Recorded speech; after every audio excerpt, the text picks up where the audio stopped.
దేవుని బిడ్డకు ప్రార్థన అనేది ఎలాంటిది అంటే ఒక గుండె ఆగిపోయి అరగంట ఉన్న వాళ్ళు చేద్దరు ఎవరైనా గుండె ఆగిపోతే అర నిమిషం కూడా ఉండలేము మనం. కానీ ఎంతమంది జీవితాల్లో ప్రార్థన లేకుండా ఎలా ఉండగలుగుతారు? సమస్య వచ్చినప్పుడు ప్రార్థన చేశాడు, రాజ్యాల కొరకు ప్రార్థన చేశాడు. దేవా నువ్వు ఎవరిని ఎన్నుకుంటావో స్వామి అని ప్రార్థన చేశాడు. 70 సంవత్సరాల ఈ యొక్క విశ్రాంతి సమయం అయిపోయింది, ఇంకా నెక్స్ట్ మా రాజ్యం ఎప్పుడు వస్తుంది దేవా అని ప్రార్థన చేశాడు.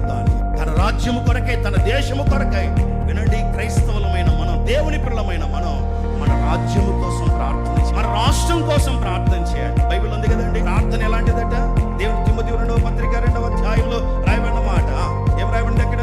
మనం నెమ్మదిగాను సుఖముగాను బ్రతుకు నిమిత్తము అన్నిటికంటే ముఖ్యముగా మనుషులందరి కొరకును, రాజుల కొరకును, అధికారుల కొరకును ప్రార్థన, విజ్ఞాపన, యాచన, కృతజ్ఞతాస్తుతులు